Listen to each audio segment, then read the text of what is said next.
Hoy hablamos de Oppenheimer, el padre ni más ni menos que de la bomba atómica, justamente a raíz del exitazo en el que se convirtió la película del mismo nombre. La película de Nolan aborda dos de las mayores atrocidades cometidas por Estados Unidos, los bombardeos atómicos de Hiroshima y Nagasaki, pero aborda la vida personal, privada, valga la redundancia, la vida pública, no solamente del académico, sino también del funcionario que lideró la prueba Trinity, es decir, la primera prueba de detonación nuclear en la historia de la humanidad creada por seres humanos, que a la postre se llevaría a cabo en una guerra real con la finalidad de provocar pronto la rendición de Japón, pero también de lanzar una medida disuasoria, frente al rival que quedaría posterior en la Guerra Fría, la Unión Soviética. La película, francamente, me gustó mucho audiovisualmente, me gustó en cómo se lleva la trama en 4 tiempos y las contradicciones también que le plantean a la persona que está viéndola en varias dimensiones, cómo de pronto el ámbito personal le puede ayudar al profesionista a acelerar el paso de un proyecto que va a sacudir a la humanidad o cómo le puede detener en cierto momento, cómo los celos profesionales también son importantes en el sentido de que o pueden ser claves para que se detone una carrera profesional o para que se trunquen. Y también el hecho de que volvieran a recordarnos que para que la prueba Trinity, esta prueba en donde se requirió que en Nuevo México, en Los Álamos, se guardaran, se reunieran los principales físicos, ¿no? Los principales profesionales, los expertos en la cuestión nuclear, en un lugar geográfico determinado, que les construyeran una ciudad con escuelas, con iglesias, sus propios laboratorios, para que se llevaran a sus familias y vivieran ahí por lo menos por un par de años, en lo que sacaban, digamos, esta primera bomba, que decíamos fue la primera detonación en la historia de la humanidad creada por seres humanos, con material fisionable, fisible, de plutonio. Bueno, pues nos regresa a la pregunta de si aquí se marca el inicio de la destrucción del planeta, de si aquí ya no hay punto de no retorno, cómo cambia el paradigma de la política internacional y también el hecho de si es sincero que Oppenheimer, en este caso nuestro autor, nuestro actor analizado, pues realmente se arrepiente y se convierte en un obstáculo para el progreso de otras formas de energía más destructivas. Bueno, para ello contamos hoy con la presencia ni más ni menos que del gran periodista Roberto de la Madrid, con quien siempre es un placer colaborar y quien me honra que nos visite en el canal de Tu Profe RI. Querido Roberto, gracias por aceptar la invitación. Buena tarde. Qué padrísimo canal, me encanta.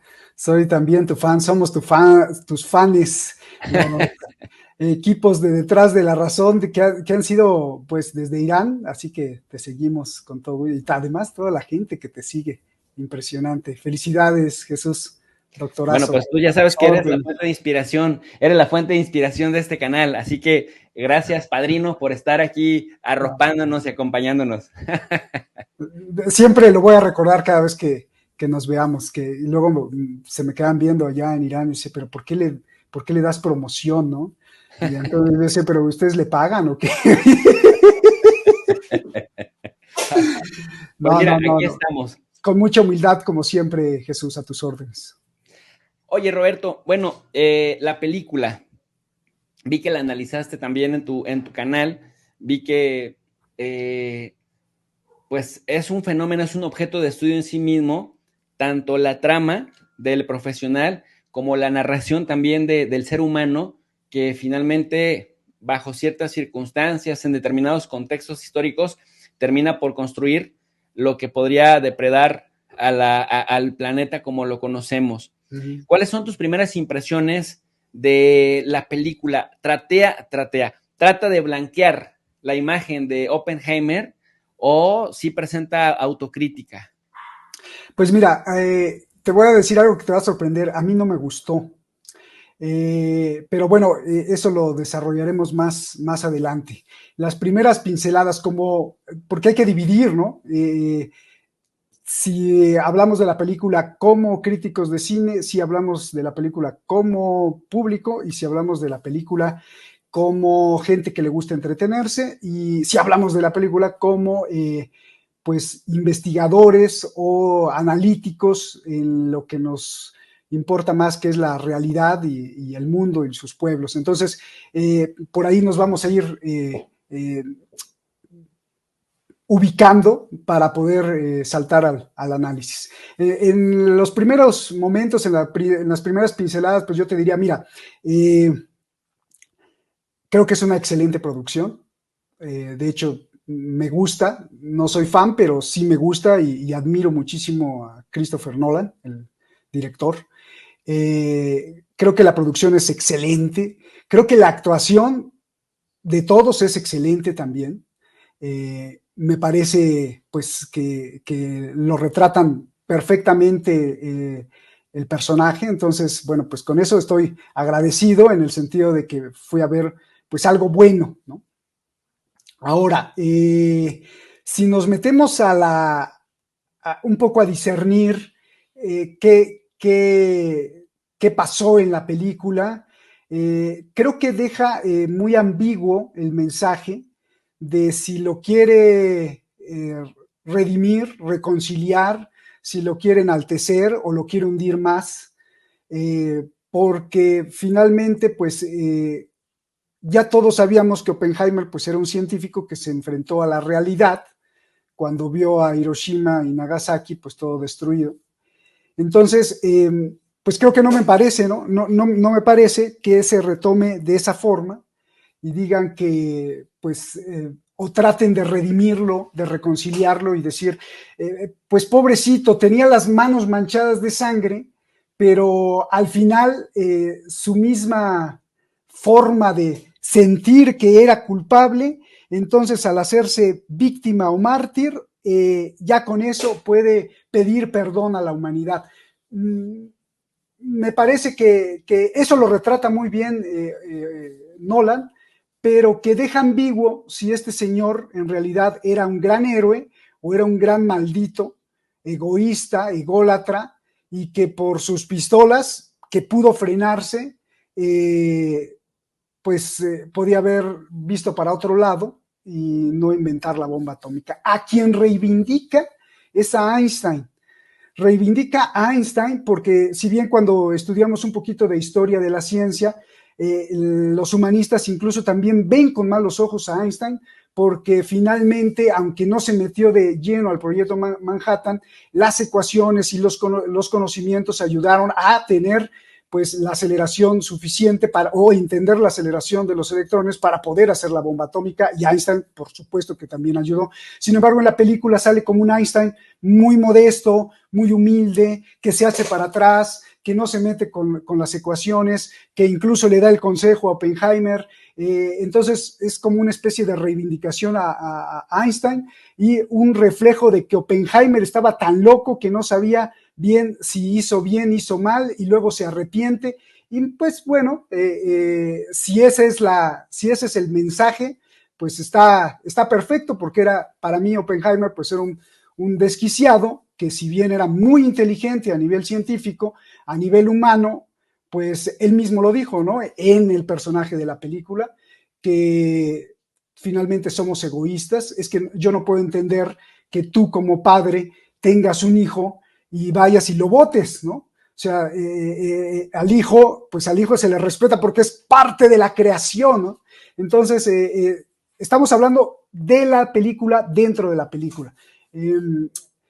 Creo que exhibe el tremendo egoísmo de este señor, de Oppenheimer, al cual yo remataría diciendo: si eres científico, si estás al servicio de la ciencia, del descubrimiento del universo, del descubrimiento de este regalo tan hermoso que nos dio el universo, y si eres religioso, nos los dio Dios, y si no eres religioso, pues nos los dio la naturaleza, pero es una hermosura tan grande que solo se puede concebir a través de la comprensión de todas las interrelaciones que hay en la biología, en la física, en la astronomía. Creo que es un deber, devolverle ese favor de milagro al estudiar con respeto y no promover con tus estudios y con tus avances cosas que asesinen justamente lo que te está regalando el universo. Entonces, un científico debería de estar comprometido no con su país, sino con la historia de la humanidad, con la humanidad misma.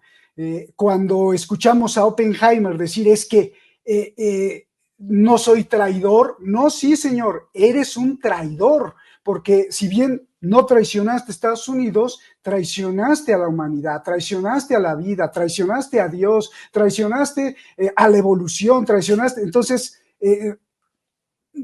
por eso es que tengo mis dudas de hacerle una especie como de homenaje o para resarcir los daños y exhibir a un pobre científico que por su impulso profesional y sus ganas de éxito y de demostrar que podía tener razón y de el descubrimiento, que eso es válido porque tú también eres investigador y nos pasa que cuando tienes la adrenalina y quieres descubrir eso, quieres investigar en eso y quieres ir más al fondo, está perfecto, pero que ahí abandonas la parte humana y hasta escoges el blanco de la bomba atómica o ayudas a escoger el blanco sabiendo que se iban a morir muchos, perdón, pero traicionaste todo.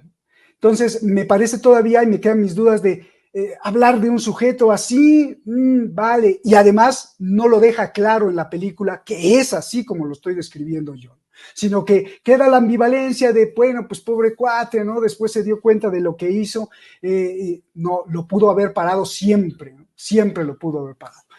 Tal es así que los mismos científicos que lo rodean, algunos están en contra o firman una carta y él no. Entonces, esta es mi primera reacción acerca de la película y cómo se mueven los personajes. En segundo punto, yo no soy cineasta y los cineastas o los críticos de cine se podrían pasar horas conversando si es o no es. Y me parece que se exageró demasiado en los datos, o sea, hay muchísimos datos. La película desde que comienza con una cascada de datos y de nombres y de... Es densa, ¿no? Sí, sí, sí, para allá y para acá y para allá y para acá. Y claro, tiene que acelerar, Nolan tiene que acelerar, y esto lo digo porque pues también hacemos televisión, tiene que acelerar el discurso de la imagen para que tú no te aburras, porque si no te avientas 3 horas con tantos datos, te vas a aburrir. Entonces tiene que usar efectos, licencias cineásticas, digamos, o cinematográficas, y pues estás en constante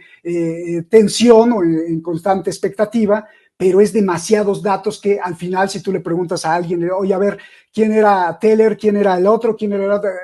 ¿No? Entonces, creo que hay una exageración de esos datos, es demasiado. No es un documental como para llenarte de datos. Entonces, y bueno, sobre también la película, insisto, yo no soy crítico de cine, pero como un espectador también podría decir que pues no es necesario toda esa serie de datos y de fechas y de situaciones para proyectar realmente qué pasó o qué no pasó.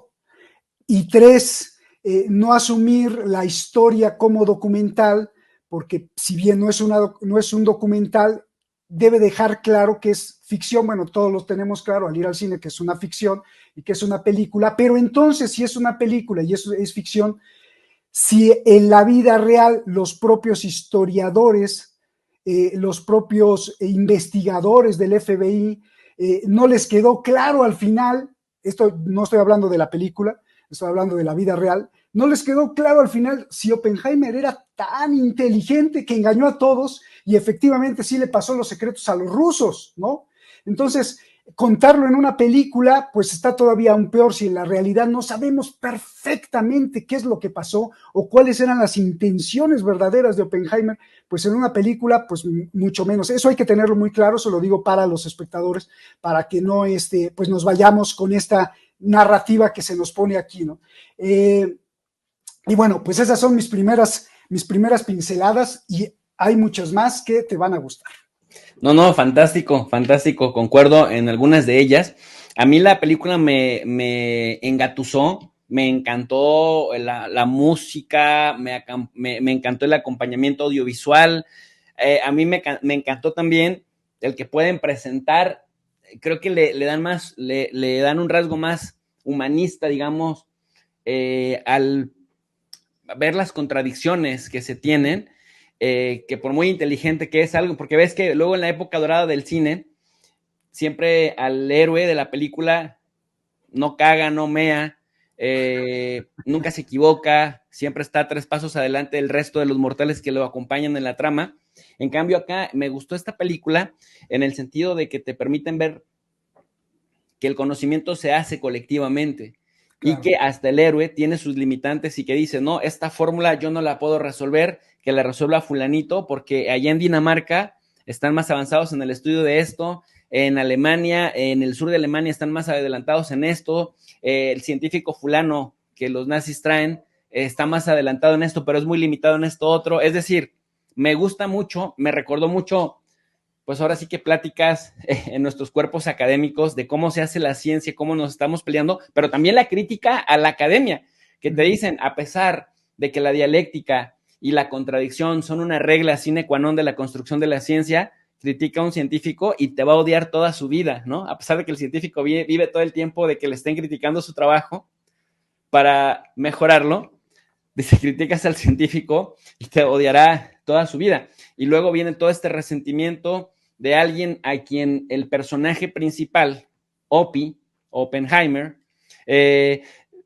humilla sin querer queriendo y después el humillado en la política le hace pagar por un proceso pseudo legal terrible, y vemos también el tema del espionaje. Bueno, quiero decirle a la gente que estamos hablando de la trama que presenta la película Oppenheimer con Roberto de la Madrid, desde nuestras limitantes como analistas de cine, que no va por ahí, sino cómo lo que sucedió a raíz de esa trama cambia el paradigma de la política internacional y la manera en la que las élites mundiales se tienen que acostumbrar a coexistir pacíficamente si quieren seguir viviendo. Es decir, si a partir de ese momento que se detona la primera bomba atómica y que después se utiliza 2 veces en el campo de batalla, ¿qué pasaría si se sigue utilizando en la actualidad en el marco de que inicia toda una carrera armamentista de la que por lo menos tenemos la certeza de que hay 9 países que han logrado descubrir y descifrar esas fórmulas? Y justamente a eso voy, mi querido Roberto, de cómo hacer detonar, cómo utilizar la mecánica cuántica, ¿no? Que es lo que nos presentan en la película como el gran avance científico. Antes, recordarle a la gente, estamos con Roberto de la Madrid de Detrás de la Razón, la fuente de inspiración de este canal, Profe RI. Siempre lo diré públicamente porque así es. Y estamos hablando de la película Oppenheimer. Así que este es un spoiler alert o una alerta de spoiler. Quienes no han visto la película, váyanse de este momento a verla. Luego regresen. O regresen luego, claro, y vean el video. Y váyanse respondiendo, ¿no? Lo pintan como héroe o lo pintan como un ser humano con todas sus contradicciones y, como dice Roberto, como un traidor a la humanidad. 3 cosas que la gente debe tener claro en el plano histórico. El proyecto Manhattan, el proyecto de investigación y desarrollo que se llevó a cabo en el marco de la Segunda Guerra Mundial, primero bajo el temor de que los nazis, que habían ocupado más de la mitad de Europa desde 1939 hasta 1942, y que se pensaba que al estar creando una gran arma y puesto que tenían universidades muy importantes en donde se experimentaba con la física cuántica, la mecánica cuántica, pues había una especie de carrera en las universidades, en los centros de investigación, para ver quién creaba la mejor arma. Después, la dirección, ¿no? La dirección de este proyecto, el proyecto Manhattan, que lo dirige el mayor general Leslie Groves, del Cuerpo de Ingenieros del Ejército de Estados Unidos, y que se apoya en el físico nuclear Robert Oppenheimer, a quien de pronto de cariño le dicen Opie ahí en Estados Unidos, que dirige pues este laboratorio nacional de Los Álamos, en su queridísimo Nuevo México. Recordemos que él es, pues, un tipo trotamundos, un tipo que se identifica como neoyorquino, pero luego viene a trabajar en las universidades californianas, pero luego tiene una casa acá en Nuevo México y luego es súper, súper querido en Princeton y así anda en diferentes universidades. Finalmente encuentran en el desierto de Nuevo México un lugar en donde ponerse a literal hacer pruebas de laboratorio hasta que hacen el otro concepto que la gente debiera tener claro, que es la prueba Trinity. La prueba Trinity, que es, digamos, cómo le ponen finalmente a esta primera detonación mundial. Y entonces la trama de la película gira en torno a esto.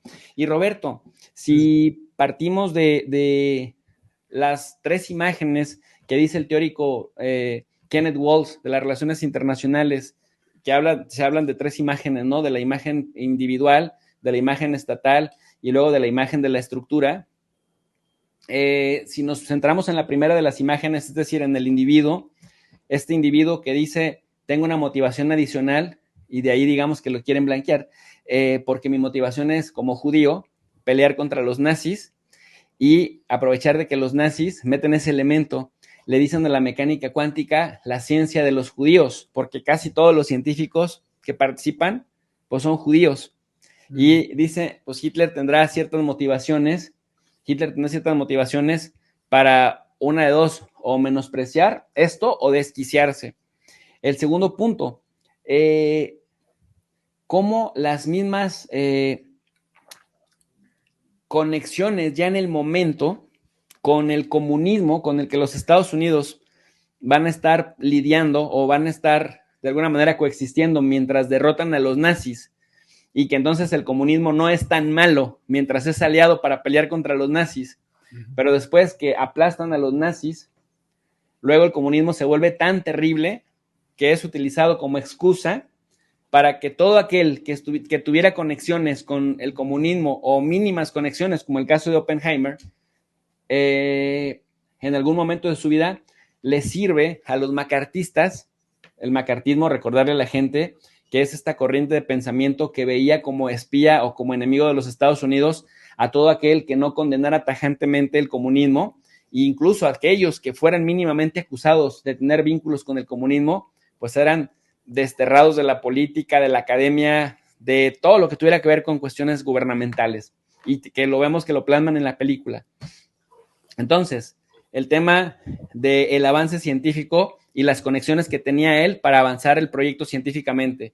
En segundo punto, cómo el macartismo de la época también termina por obstruir a alguien a quien no se le condena, Roberto, y esto es bien interesante, y tú como filósofo además lo tienes más claro que yo, no se le condena por las cientos de miles de vidas que destruye con las bombas, pero sí se le condena por sus posibles vínculos con el comunismo, ¿no? Patrón de conducta que seguimos viendo en Estados Unidos. Y tercero, pues su vida desordenada, en el sentido de que bota a su hijo, lo va y lo bota con los amigos para que lo críen los amigos, la mujer alcohólica, mujer a la que se la quita a un viejo colega, a un médico ricachón, pero que no, a los 29 años no tenían como buena intimidad, se divorcian, llegan a un acuerdo y digamos se la baja pues a alguien, ya era una señora casada, pero la mujer tiene problemas de alcoholismo y entonces de alguna manera esta inestabilidad emocional en lo personal de alguna manera también lo lleva a ser como más mujeriego porque tiene una aventurita por aquí, una relación extramarital por acá, hablando del comunismo, ¿no? Con una comunista que le gusta porque es una mujer también de ideología fuerte, convencida, pero desordenado, todo el entorno. Entonces, la pregunta es, ¿el excentricismo de los científicos o de los filósofos, no te creas, de los humanistas, se traduce justamente en un desorden en el ámbito personal? No sé, pero ¿crees que lo logran plantear correctamente en la película? Es que no es necesario. Pero primero tendríamos que partir que sabiduría, y por eso es que escogí filosofía, porque yo trataba de ir hacia allá, no sé si lo he logrado. Sabiduría es muy distinto a la inteligencia o o a la acumulación de conocimiento o al proceso del conocimiento. Entonces, es creo que fascinante establecer esas dos diferencias, porque por un lado tenemos la capacidad de abstraer, de reflexionar, sintetizar y de construir algo, que eso sería el conocimiento. Y el conocimiento pues nos puede llevar a ser grandes descubridores sociales, psicológicos, científicos, médicos, pero eso no tiene nada que ver con la sabiduría, con el saborear, que de ahí vendría la raíz de savoir, de saber, y de latín, del sabor, de buscarle y de encontrar el sabor por la vida, que ese sería el sabio. Entonces, entre el sabio y el inteligente, pues hay mucha distancia. Muchas veces el sabio es muy inteligente y muchas veces el inteligente es sabio, pero no es lo mismo. El sabio podría entender, comprender, tener la compasión y tener la virtud de poder ser feliz con bomba atómica o sin bomba atómica, con coche último modelo o con unas chanclas. Y sobre todo, darle el valor y el respeto a la vida. Entonces, la parte sabia, pues no tiene mucho que ver con la parte inteligente. No es necesario a tu pregunta si una puede desembocar a la otra, o el exquisito inteligente forzosamente tiene que ser un desorden en su vida. Puede ser sabio también, y puede ser que no. Pero probablemente, y esto nos los podría aclarar un neurólogo o un psiquiatra, que la gente muy, muy inteligente y muy brillante tiene muchos problemas para adaptarse al grueso de la sociedad, que no es tan brillante, no es tan inteligente, y entonces en esa serie de tantas posibilidades que tiene un cerebro tan así, pues probablemente acabe desquiciado, o sea maníaco, o tenga un trastorno obsesivo compulsivo verdaderamente tremendo que lo lleve a hacer tal o cual cosa. Entonces, no sé si contesté a tu pregunta. Definitivamente, definitivamente.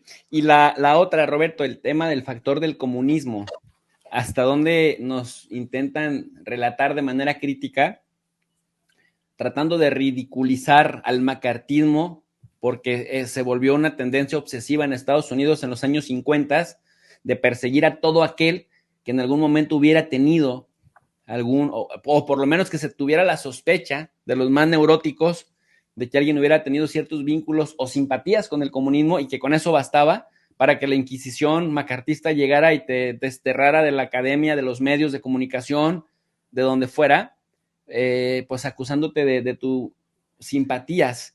Y lo irónico, querido amigo, que fuera más penado que tuvieras una ideología que no necesariamente simpatizaba con su ideología, a el que contribuiste directamente a matar a cientos de miles de seres humanos. Claro. Mira, guarda bien la pregunta. Quiero regresar un poco a la película para ir paso a paso y luego regresar a esas preguntas tan importantes que estás haciendo. Uno, como te dije al principio, la actuación es excelente. Dos, la producción es excelente. El ritmo audiovisual, como Nolan lo suele hacer, pues sabe muy bien, es un gran cineasta, y bueno, sabe que si no le pone ritmo aquí o si le quita acá, pues entonces se te puede caer la atención. Entonces creo que la producción es una producción muy buena, es un buen producto, pero hasta ahí. ¿Por qué no me gustó? A pesar de que te estoy diciendo que todo esto es de verdad, no me gustó por varias cosas, porque creo yo que Christopher Nolan es uno de los mejores directores que hay en la actualidad. Me encantó su trabajo, y yo pensé que al ver Oppenheimer iba a superar sus otras obras, desde mi punto de vista. Insisto, no soy crítico de cine, pero sí creo que por lo menos, como cualquier espectador, pues tengo sensibilidad y que me gustan, que también en la cuestión de que me gusta o no me gusta, pues es una cuestión muy subjetiva, pero bueno. Me encantó cómo Christopher Nolan hace El Caballero de la Noche de Batman. Creo que es una película muy recomendable, porque no aborda esta parte frívola, sino cómo combina los traumas, esta parte freudiana, para enfrentar los miedos de Batman y cómo es la complicidad o cómo es la raya delgadita entre el crimen y lo que supuestamente está bien hecho desde el punto de vista ético. Me parece increíble el trabajo que hace ahí o en Inception, y la obra maestra que sigue siendo, creo que la mejor película que he visto y que es de Christopher Nolan, que es Interestelar. ¿Por qué? Porque en Interestelar mezcla toda esta parte científica tan rica con un planteamiento que muchos científicos están haciendo y muchos esotéricos también se están haciendo y muchos filósofos están haciendo. ¿Qué hacemos con la realidad espacio-tiempo? Lo mezcla con el amor, lo mezcla con esta parte de querer saber y de querer estar con el ser o saber cuál es tu ser amado, y con la comunicación entre espacio y tiempo, y pone varias hipótesis para resolver ciertos fenómenos de los cuales la humanidad siempre ha tratado de cubrir con teorías, ¿no? Como por ejemplo las apariciones de fantasmas, o como las anomalías físicas, o como incluso la misma anomalía entre la física cuántica y la mecánica clásica, que esa es la pelea que muchos físicos tienen. Entonces, me parece que Interestelar es una obra bellísima y obra maestra de Christopher de Nolan. Pero en Oppenheimer no pasa eso. En Oppenheimer es un monolito que lo abres y es toda una ensalada de todas las cosas. Creo que si quería hablar de Oppenheimer solo, le faltó más investigación o exhibir más. Por ejemplo, hay esta parte mística de Oppenheimer porque se nos fue a la religión hindú y exploró mucho Oppenheimer, el Oppenheimer real, exploró muchas cosas en la religión hindú. No se trata en la película, solamente le pone el sánscrito en la escena sexual y nada más, ¿no? Y luego las palabras que dice que son de la religión hindú, que es el destructor de mundos, pero no nos dice qué más, y muchos de sus amigos y conocidos en la historia real de Oppenheimer sí les quedó la duda de cómo concebía Dios, cómo concebía el universo, cómo concebía la relación con lo divino, ¿no? Porque se empezó a tender mucho hacia la parte del hinduismo. Entonces, faltan, por ejemplo, esos puntos. No me gustó que, si íbamos a hablar de un tema tan sensible, se abandonara la tragedia de Nagasaki y de Hiroshima, y solamente se le diera como una embarradita, ¿no? Entonces, tampoco me gustó eso, ¿no? Pero bien, el artista Nolan, pues puede decir, bueno, pues a mí qué, ¿no? Me llamó mucho la atención que en una entrevista Nolan dijo, y le preguntaron, oiga, ¿qué mensaje quiere dar de esta película o con esta película? Y dijo, yo no quiero dar ningún mensaje, y lo dijo tajante. Yo hice esta película porque la historia es extraordinaria, la historia de Oppenheimer.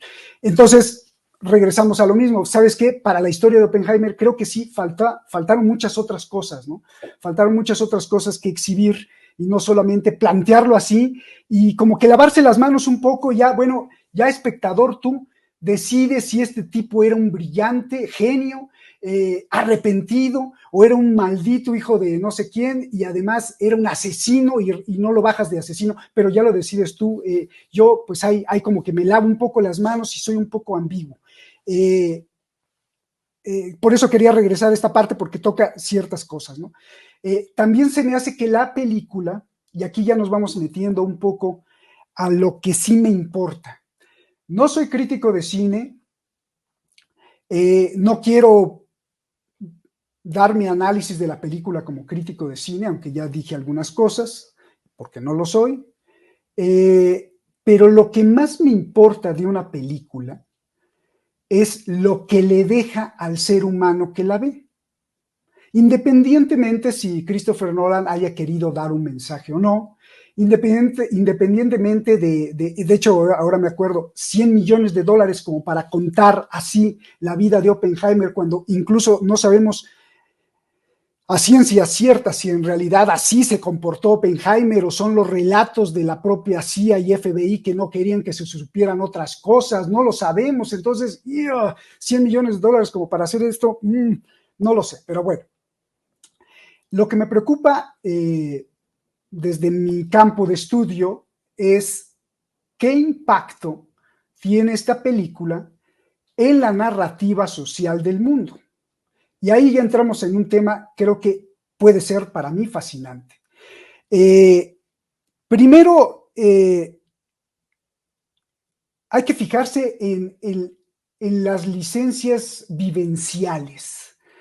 De hecho, Christopher Nolan seguramente conoce muy bien a Freud porque en sus otras películas maneja muchos conceptos de izquierda un poco. Ahí en la película lo vimos cuando Oppenheimer dice, bueno, pues es que cómo no voy a estar con lo in, que lo in es justamente esa parte del comunismo que viene incluso desde Hegel, que viene con las lecturas de Marx, que viene con las lecturas de Freud, que viene con las lecturas pictóricas de Picasso también, y le faltó ahí un poco Diego Rivera también.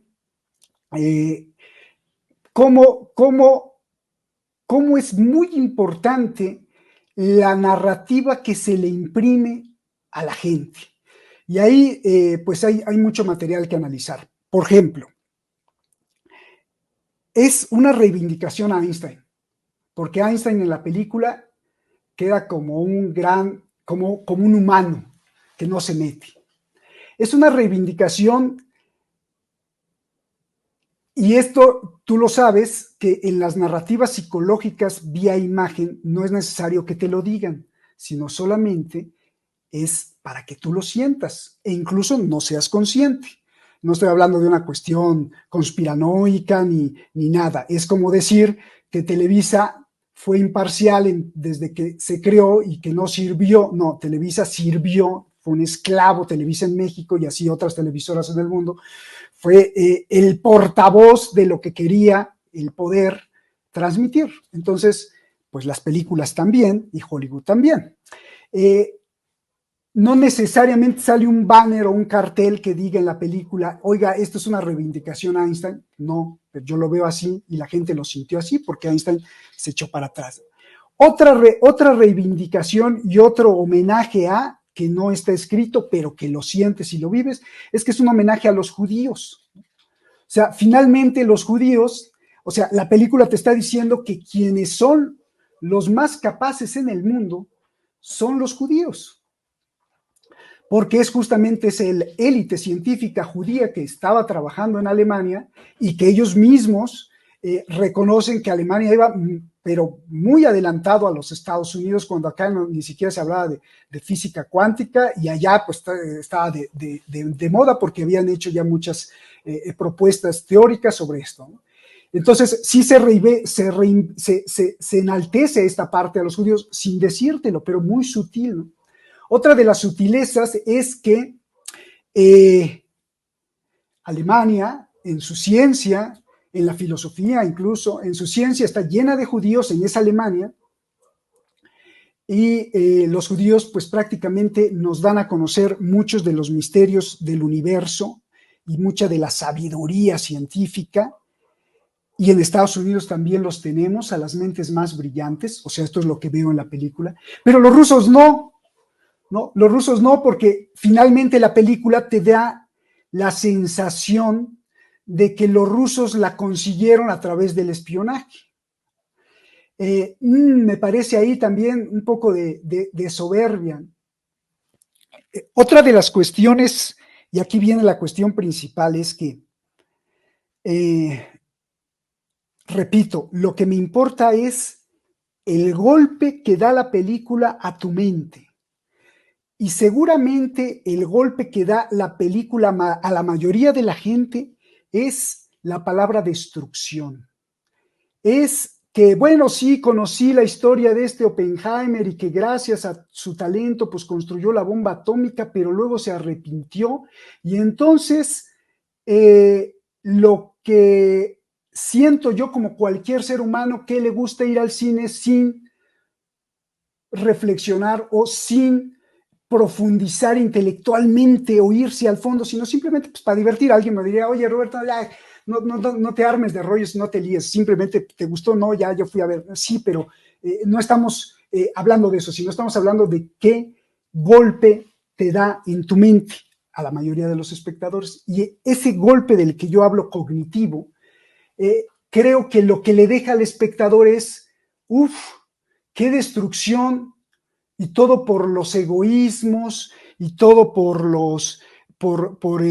sobre todo por el egoísmo, por las traiciones entre la élite política y científica, y por la ambición y por las ganas de poder, provocaron un arma que nos puede destruir a todos. Ahí está la palabra clave.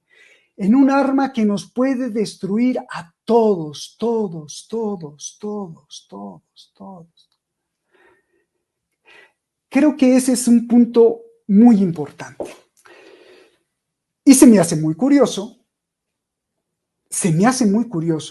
y ahora quién sabe si eso explique por qué no me gustó tanto, que aparezca esta película justo en medio de un conflicto en donde se debate la posibilidad de usar armas nucleares.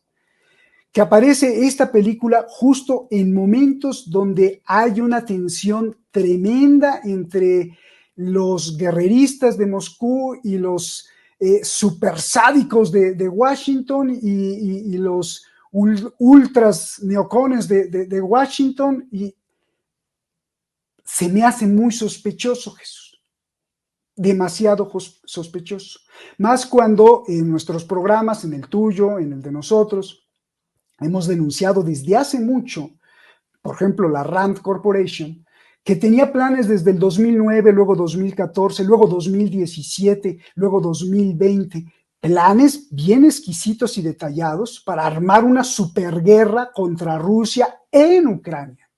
Y ahí vimos a Victoria Nuland en el 2014, ya desde entonces muy ocupada por polarizar la situación ucraniana para desestabilizar esa región que sirva como lo que ya saben, ¿no? Entonces, para ir contra los supuestos rusos. Entonces, me parece muy sospechoso que en este momento se lance Oppenheimer, que puedes decir, no, es que todo coincidió, sí, pero empezaron a rodarla justo después de la guerra, de que empezó la guerra, y le metieron prisa. Ahora quizá puede entender que en esta Oppenheimer no vi al exquisito Christopher Nolan, que hace una sinfonía con su película. O sea, si ves Interestelar, hay momentos de adagio, hay momentos en donde hay calma y luego viene una emoción y una cascada de emoción y luego hay tranquilidad, y va saboreando la producción. Aquí no. Aquí desde que empiezas hasta que acabas hay un y te va llenando de datos. Y no sé si eso explique o no, pero bueno, me gustaría solo expresar mi denuncia y mi sospecha. O sea, es muy coincidente que esté golpeando hacia la gente con, wow, todo esto pasó para al final crear algo que nos puede destruir a todos y tenerlo en la mente. Nos puede destruir a todos, todos, todos, todos. Creo que la escena clave, no para el mundo de la crítica ni para los cinéfilos, no, sino desde mi campo de estudio, que sería la epistemología, el conocimiento en el sentido cognitivo de cómo se transmite y para qué se transmite, se me hace sospechoso y además si sirve. Creo que la escena clave de lo que estoy diciendo es el mero final. ¿Por qué me pones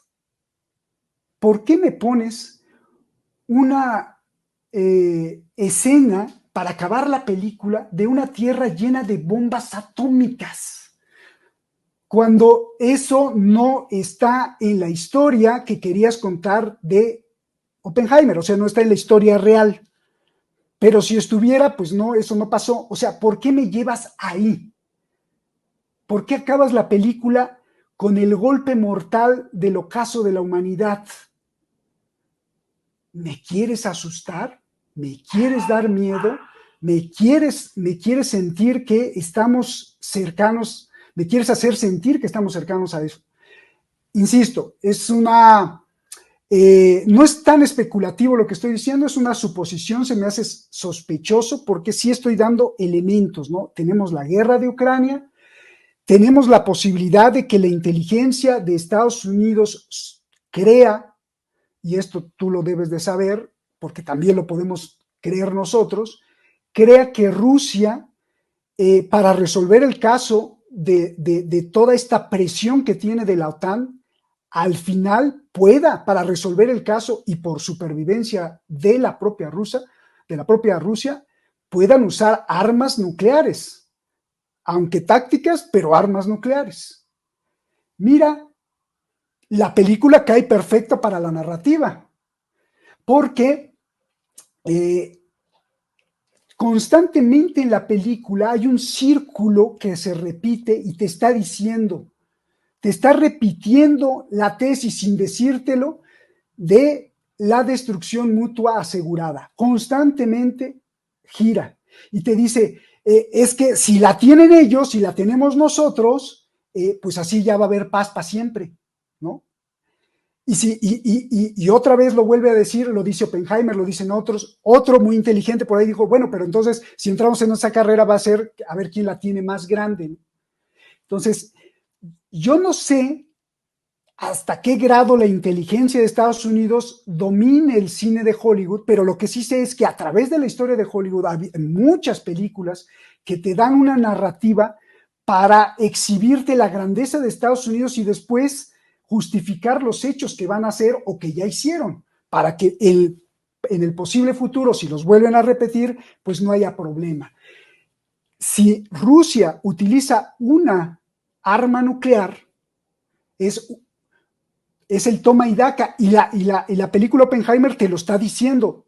Tú das, yo doy. Él me da, yo doy. En la parábola de los alacranes que Oppenheimer describe que Rusia y Estados Unidos se convertirán, o en ese momento se empiezan a, bueno, porque ya está después del término de la Guerra Mundial, dice que son dos alacranes que están dentro del frasco y que ambos se pueden destruir, pero sabiendo que a costa de su propia existencia, ¿no? Bueno, entonces, otra vez, la teoría, y esa tú la sabes muy bien, la tesis de la destrucción mutua asegurada, está ahí presente. Si Rusia utiliza un arma nuclear, después yo de ver la película, me quedaría satisfecho si Estados Unidos también la usa. ¿Por qué? Pues porque es una y otra, es una y otra. Dos, te plantea que debe de haber un equilibrio de poderes atómicos siempre. Eso es lo que plantea la película. Bueno, o eso es lo que deja, no solo a mí, sino creo que a la mayoría de espectadores. Debe de haber un equilibrio para que entonces nos aseguremos que nadie la va a usar.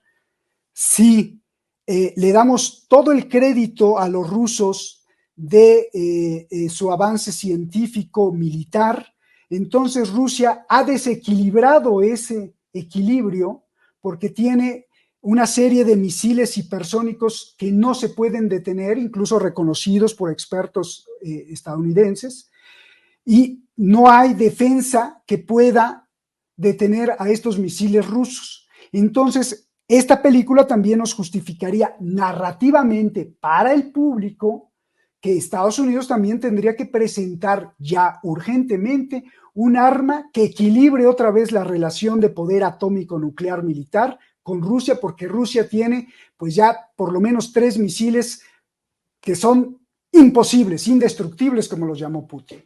Y que entonces pues es deber de Estados Unidos equilibrar para que siga habiendo paz. Y con la paz y el amor y la idea de Dios nos han llenado de guerra a través de toda la humanidad. Así que esta es la preocupación que yo tengo como un ser humano, como público y como una persona que le gusta estudiar a fondo lo que nos dejan las narrativas audiovisuales al servicio de las grandes corporaciones, porque no hay que olvidar que esto lo autoriza, y si no lo autoriza no sale, lo autoriza la gran corporación mediática de Estados Unidos que compone a Warner Bros., que compone a Universal, porque Universal es dueña también de NBC, de Telemundo y de muchas cadenas, y tenía lazos antes con General Electric, que era dueña de las termoeléctricas y de los laboratorios nucleares. Entonces, no olvidar que finalmente esto lo financia, lo paga y lo permite todo ese gran aparato corporativo lleno de capital sionista y que si va en contra de algún interés, pues dice no va, ¿no? Y te censuran y te sacan pero si no va, pues entonces va. Entonces, sí se me hace dudoso, se me hace creo que pertinente, por lo menos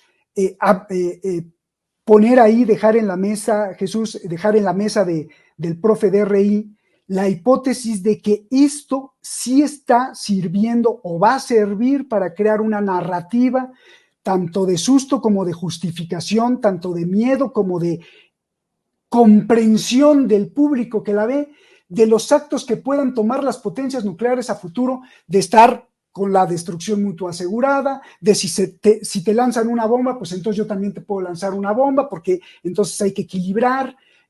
Eso es lo que yo veo y es lo que me preocupa mucho, Jesús. Pues brillante, magnífico análisis, mi querido Roberto, que te agradezco muchísimo. Y para complementar nada más lo que decías, de todo lo que te dicen audiovisualmente, platicando con Sonia Este es un refresco de RI, mira, perdón, está rojo.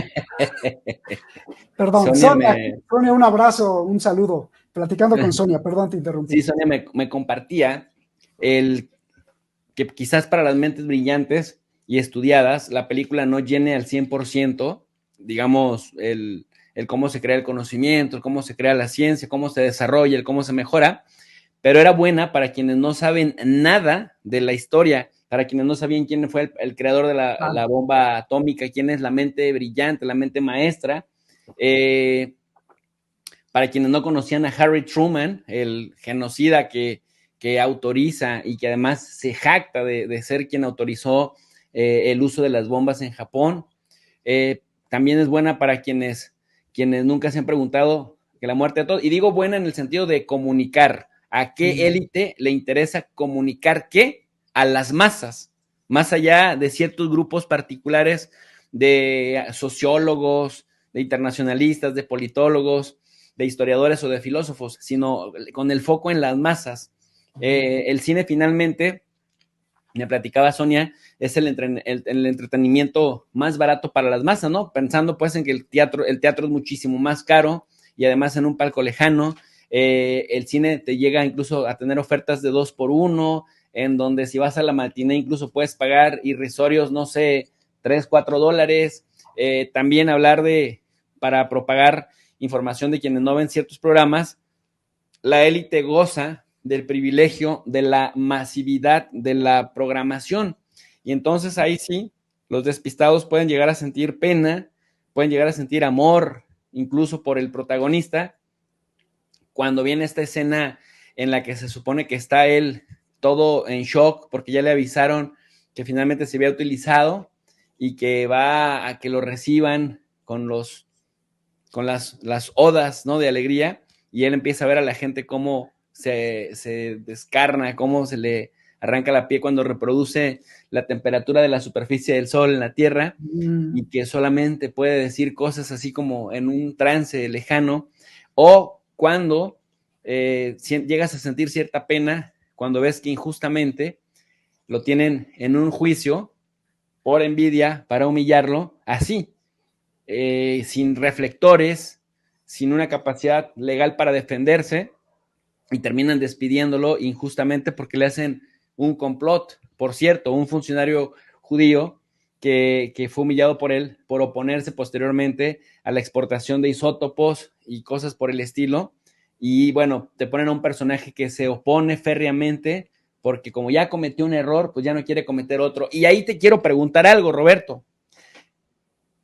Lo mencionabas hace un momento tangencialmente. ¿Sería justo o correcto denominarlo a este señor el destructor de mundos, hablando de toda la mitología al respecto, pensando que tarde o temprano en Rusia, en Reino Unido, en Francia, en China, en Corea del Norte, en el mismo Pakistán, la India, alguien más iba a deducir o a llegar a la fórmula tarde o temprano? Es decir, que a final de cuentas, pues si este es destructor de mundos, pues habrá otros destructores de mundos, si es que no se compartieron información, si es que yo el único país que sé, porque tengo bien estudiado el caso, que se robó información y se robó códigos es Israel. Le robó al mismo Estados Unidos códigos y esto lo dice este mismo Banunu, ¿no? Que luego lo metieron a la cárcel como 18 años, por denunciar que Israel se había robado información de Estados Unidos, pero de ahí en fuera, a los demás que sí crearon sus propias fórmulas, quizá compartieron con la Gran Bretaña, quizá compartieron con Francia, pero sería correcto denominarle destructor de mundos si hay otros que también se unen, digamos, otros científicos de otros países y que tarde o temprano alguien tenía que descubrir este avance para ponerlo al servicio de la destrucción. Claro, me quedé también con lo que estabas diciendo hace un rato, no se te vaya esa pregunta, pero es como si al Chapo Guzmán le hacen, además de lo que ya sabemos que hacía y que él mismo ha confesado, le hacen, sale una película después y le hacen un juicio injusto, que no es juicio, sino es algo como le hicieron a Oppenheimer, y entonces nosotros lo vemos y decimos, pues pobre Chapo, güey, o sea, ni siquiera le dieron chance de defenderse. Y entonces esa sensación también te llevas de la película. Ni las bombas atómicas son tan malas en el sentido de que otros las pueden construir o pueden llegar a eso, o no es tan asesino este señor porque al final se arrepintió y además le jugaron mal y además nos desviamos con su historia personal cuando lo que pesa detrás de él es la bomba atómica y el asesinato o el posible asesinato de millones o de miles de millones de personas en el futuro.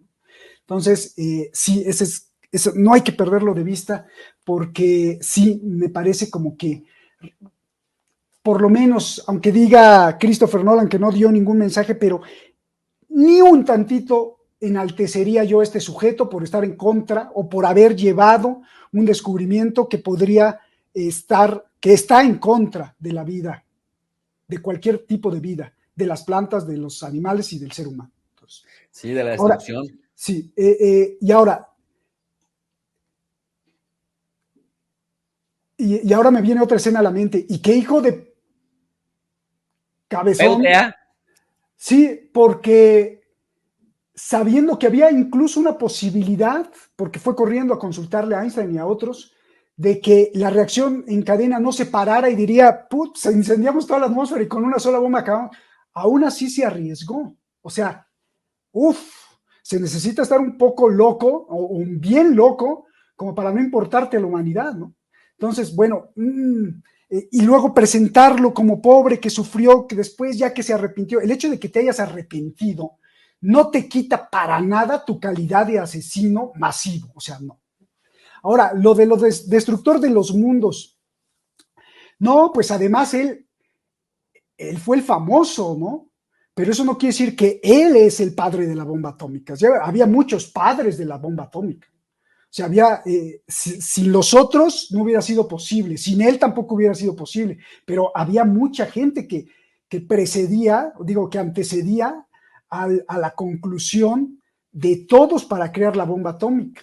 Entonces, pues sí, a veces en la fama es injusto que le hayan puesto pues como el padre de la bomba atómica o que él mismo se haya calificado, soy el destructor de los mundos. Pues, eres destructor de los mundos, sí, pero no eres el único destructor de los mundos, sino que hay más que colaboraron para hacer demoníaca bomba, ¿no? O sea, no debería de ser él considerado como él, sino uno de los destructores de los mundos, porque además el conocimiento científico en manos de los mercenarios, en manos de los políticos, pues tarde o temprano, si no lo descubría o si no lo hacía Estados Unidos, de hecho, ellos mismos dijeron, es que ya lo había hecho Alemania, ¿no? Ya lo habían hecho los científicos nazis, ¿no? Solamente nosotros sabíamos que aventarla, dijo algo así. Entonces, sí, no, destructor de los mundos sí es, pero no es él, no es el único, sino que hay más y no necesariamente con armas nucleares, ¿eh? No necesariamente con armas nucleares. Wow. La otra que quisiera retomar, la otra idea, que me Por, gustó mucho lo que señalabas, el cómo sí es exactamente un enaltecimiento de los judíos, es decir, que los judíos tienen la capacidad para esto y más. Y en esta escena particular, que la pasan así súper cortita, en donde Einstein le dice, ¿no? Primero te van a dar la palmada, luego te van a perseguir, te van a despreciar, te van a maltratar emocionalmente, y cuando estés lo suficientemente humillado, nuevamente te van a enaltecer. El precio que tienen que pagar los brillantes como tú. ¿Qué le deja esto a un niño judío? Mucho orgullo, por supuesto. Dices, wow, o sea, qué hijos de puta todos los demás. Ay, perdón, ya lo dije. Perdón. El resto, El resto, ¿no? Porque que me me va a pasar usan, esto. Me van a usan mi usar. inteligencia, mi brillantez. Soy brillante. Y la otra, esta parte, Roberto, que fue de lo que más me gustó, lo platicaba también con Sonia cuando terminamos de ver la película, presentan como un gran hijo de PUTA a Ay, me Harry gusta Truman, esto. Sí, sí.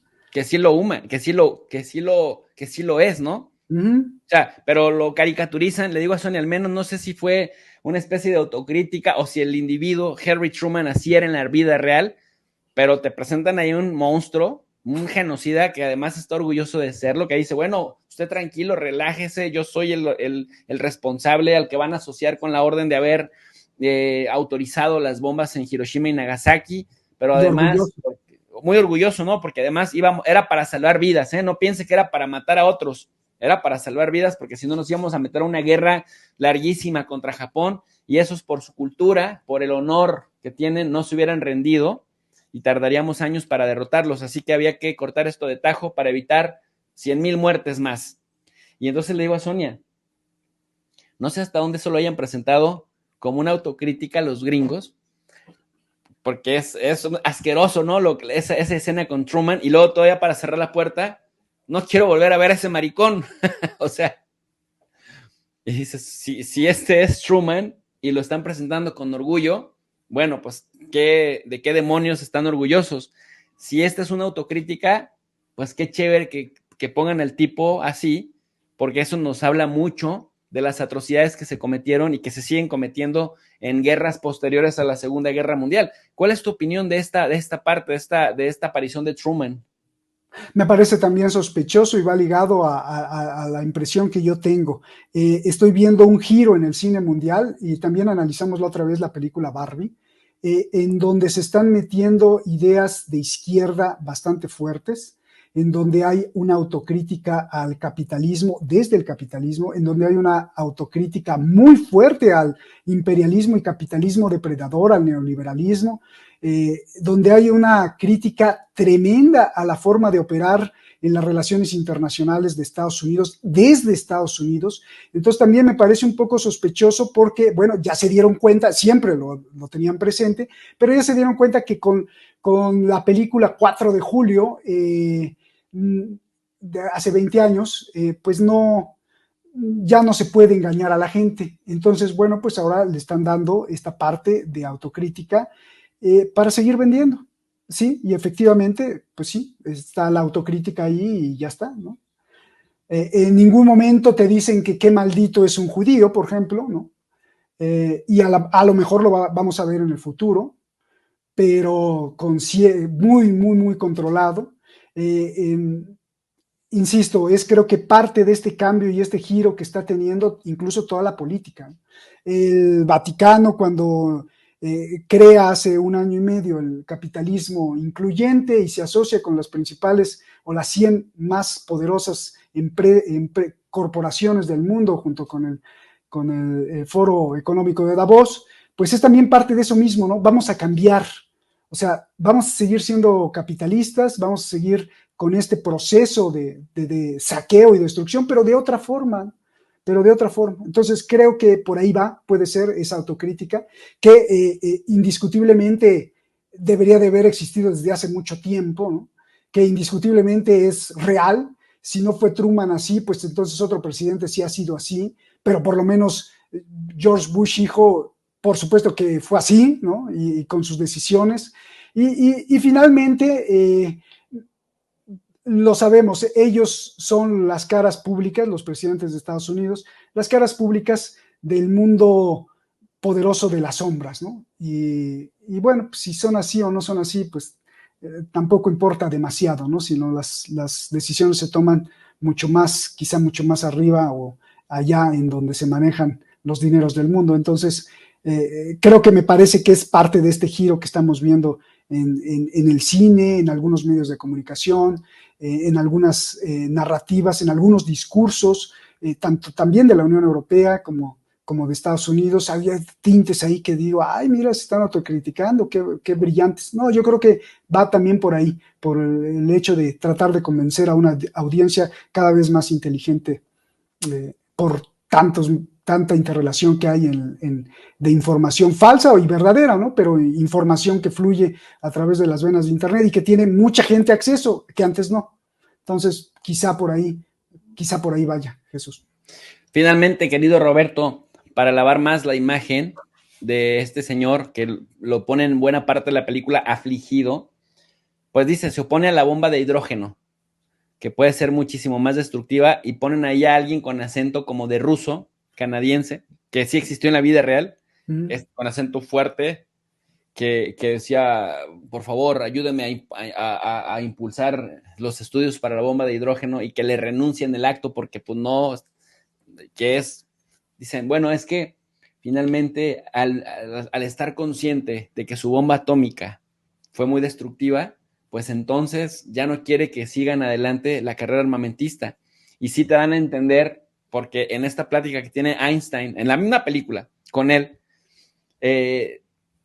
dicen algo así como, o no me acuerdo si fue Einstein o fue Isidor, que dice, bueno, si uno logra el arma, luego se la pasa al otro, los dos tienen armas y entonces ya nadie se tira porque si no este mundo se implosiona, ¿no? Pero parte de la película también te dan a entender que finalmente, y hacen mucho hincapié en eso, de que él se opone estratégicamente y que luego por eso le hacen el juicio injustamente a las creaciones de bombas todavía más peligrosas, porque entonces sí, como a él no le importó, como tú decías, que con su experimento se quemara la atmósfera, después dijo, ay cabrón, ya vi que sí está muy difícil esto, entonces me opongo a que siga la carrera armamentista diseñando armas todavía más destructivas que la mía.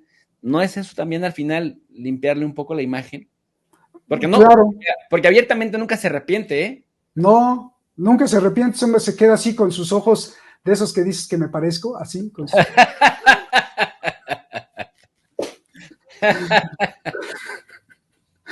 Sí, pues se queda con los ojotes esos, sí, así, ay, ¿no? Sí, y ve el mundo en llamas y destrucción. Vamos, o sea, pues creo que esta escena muy larga de tantos testimonios nos hace sentir un poco de empatía por él. Lo que tocaste hace rato es bastante real. Toda esta serie de testimonios nos hace sentir empatía por él y decir, bueno, pues sí, no sabía lo que estaba haciendo y después se arrepintió y con todas sus fuerzas, con las mismas fuerzas que creó la bomba atómica, pues entonces las usó para detener la carrera armamentística nuclear y la proliferación nuclear. No. Eso creo yo y quiero sospechar y quiero que no solo es sospecha, sino quiero poner ahí la denuncia, sí sirve Jesús, sirve para que tengamos cierta empatía por estas cuestiones militares nucleares, pues no era tan malo, ¿no? Y sí se arrepintió. Y si hay conciencia en Estados Unidos finalmente, si hay conciencia y autocrítica, porque hay gente que puede ver de esta forma y bueno, me siento un poquito más confiado, yo, ciudadano de Estados Unidos o ciudadano del mundo, de que Estados Unidos no era tan malo, sino que sí hay un poco de conciencia, ¿no? Y al final se arrepienten, o al final creo que sí sirve para esa narrativa y eso no me gusta, que sirva. Que esto no quiere decir que sea pro Putin, o que Estefan, no, es que muchos hacen lo mismo, pero en este caso es, sí, Estados Unidos, oye, bájale, creo. Porque si vamos a hablar de Oppenheimer y de realmente lo que hizo, sí, muéstrame y hazme sentir empatía con toda miles de familias, con toda la familia japonesa que murió quemada y rostizada, y si no años después, hazme sentir empatía con ellos. Eso sí, porque esas son vidas humanas que no sabían muchos trabajadores que estaban ahí, de pronto les cayó una evaporización nuclear, pues no. Y solamente como que lo pone. Entonces, sí, no nos ponen a Oppenheimer como el maldito asesino, sino como pues un humano que no sabía bien lo que hizo, porque después como que se arrepiente y usa su poder. Sí, ese es otro de los puntos negativos que veo en esta exquisita obra fílmica, porque sin duda la cámara IMAX de 70 y tantos milímetros y todo el proceso que lleva es una producción tremenda, ¿no? Incluso diría hermosa en el sentido de la fotografía, los efectos, el mínimo uso de efecto digital, todo, bueno, genial, ¿no? Pero $100 millones para que me impriman qué en la mente. De eso no hay que Sí. Oye, perdernos. y la gente queda impactada en el cine, ¿eh? O sea, Supuesto. la sala gigantesca, porque efectivamente es la pantalla más grande de cada. Después de 3 horas, se acaba la película, y después de 3 horas, ¡pum! Con ese sonidazazo, uno se queda así como de. Sí, pues sí. Hasta el vuelo de una mosca se puede escuchar en una sala a la que le caben 300 personas. Dices tú, o sea, logran el acometido de socializar, pues, el mensaje. Y como tú dices, en aras de empatía, me parece que fue más empática aquella película que dirigió Eduardo Verástegui cuando puso la de Little Boy. Imagínate, ya para que Eduardo Verástegui haya logrado un mejor producto emocional, te dice mucho de la falta de autocrítica que tienen los vecinos del norte.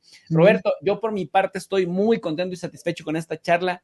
¿Hay algo que se me haya pasado preguntarte que quisieras agregar?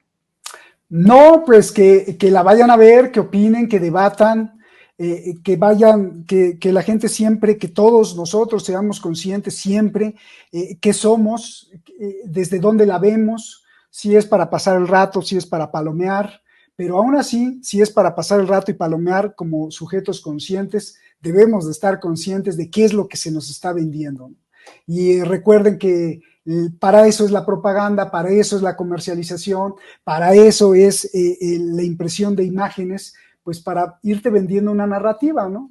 La narrativa de, por ejemplo, el soldado Ryan o la lista de Schindler y todo eso. Bueno, siempre al final hay por ahí una escena donde está escondido algo que ves y dices, ay, hay una tragedia y hay un salón y por atrás se ve muy lejos la bandera de Estados Unidos ondeando. Entonces, eso te deja en tu inconsciente, tanto individual como colectivo, cierta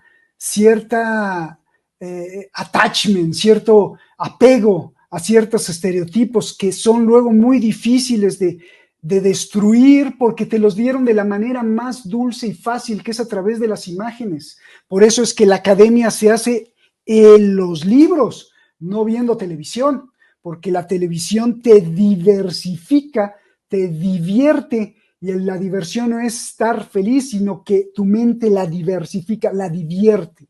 Entonces, sí hay que estar conscientes de todo ello para poder no ser divertido en el sentido no de la diversión que conocemos con estar feliz, sino de que nuestra mente no sea divergente y se pueda concentrar en algo que podamos ver con claridad.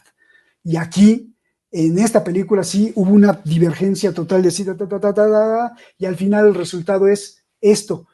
No hay una condena, no sales diciendo maldito Oppenheimer y una condena brutal, no, sino dices, ay, pues se arrepintió, sí es un criminal, pero entonces creo que eso es muy importante tenerlo en cuenta cuando como espectadores, sea que nos interese la cultura, no, sea que nos interese el proceso intelectual o no, pues sí, por lo menos tengamos en cuenta que somos una trinchera y desde qué trinchera la queremos ver y qué se nos mete a la trinchera y qué nos quiere meter. Siempre hay que estar conscientes de eso, y ese sería como que el mensaje, no solo para Oppenheimer, sino para cualquier telenovela, para cualquier spot publicitario, de cualquier partido político, de cualquier cosa en el mundo que veamos, porque finalmente, pues los seres humanos todos, pues somos también vistos como mercancía y cada vez peor, Jesús. Entonces, pues hay que tener cuidado. Roberto, querido, y bueno, nada más agregar para finalizar, Oppenheimer no se arrepintió, Estados Unidos nunca ha pedido perdón a Japón, incluso recientemente Biden estuvo por allá, no pidió perdón, Obama nunca pidió perdón, Bush menos, es decir, ningún presidente de los Estados Unidos. Pero eso sí, en el tema de Ucrania, Anthony Blinken te recuerda lo terrible que sería una detonación nuclear y por todos los efectos nocivos que una detonación nuclear genera, no solamente en los militares del ejército contrario, sino también en la población civil. Pero nunca han pedido perdón y por eso que tú dices, es importantísimo ver quién paga para decir qué mensaje de qué historia. Y al final de cuentas, siempre hay una escenita por ahí oculta, una frase oculta que blanquea el resto del contenido. Roberto, querido, pues yo te agradezco muchísimo por esta deliciosa charla, siempre una garantía de aprendizaje y de conocimiento contigo. Quiero invitar a toda la audiencia de tu profe de RI a que se suscriba al canal de Roberto de la Madrid, Detrás de la Razón, que bueno, ha sido un programa siempre constante, siempre serio en el análisis de la realidad internacional. ¿Por qué hay que ir a Detrás de la Razón, además de lo que acabo de mencionar, querido amigo? ¿Por qué hay que ir? Bueno, pues porque somos o tratamos de hacer una comunidad de gente que use la razón para desmontar las anomalías que nos cuentan, simplemente. Nos gusta mucho que nos critiquen, que estén en contra de nosotros, que estén a favor, que nos aplaudan, que no nos aplaudan. Simplemente me quedo yo muy satisfecho. Shadi Narváez, que es pues la parte esencial de este equipo, pues se queda también muy satisfecha. Nos quedamos muy satisfechos con la misión de que el hecho de que se exponga cualquier idea, ya sea nuestra, de nuestros analistas o del propio público, y que eso cause un problema, una contradicción, una confrontación o un complemento, pues esto es, así se hace el conocimiento. Entonces, pues por eso, de hecho, el nombre de Detrás de la Razón, que parece un poco telenovelesco, pues es parte de eso, porque tiene varias acepciones, ¿no? Tanto seguir la razón como detrás de las razones que existen para justificar los actos que hacen no solo los políticos, sino también los científicos o la gente que se dice pensante, que es muy importante estar viendo y cuidándolas y vigilándolas hacia dónde nos quieren llevar, porque siempre, pues uno hay que estar atento, porque si no te lleva la marea. Y Jesús, tú también lo haces muy bien, y pues suscríbanse más, ya eres famosísimo, así que pues suscríbanse más al profe DRI, que les gustas mucho. Este es el verdadero Detrás de la Razón. No acepten imitaciones. Fuerte abrazo, suscríbanse. Gracias, Roberto. Abrazos, hermano. Cuídate mucho, Abrazote. doctor. Saludos a todo el equipo y a Sonia también. Abrazos. Abrazote. Y gracias también a ustedes, mis queridos alumnos digitales, por habernos acompañado en esta alerta de spoiler de la película Oppenheimer, que esperamos haya sido de su agrado. Si les gustó esta información, apóyenos con su manita arriba, con su poderoso me gusta, compartan la transmisión, suscríbanse al canal de Tu Profe de RI, Tu Profe de RI 2.0, porque recuerden, queremos ser sus ojos en el mundo para elevar el nivel de análisis en las redes sociales.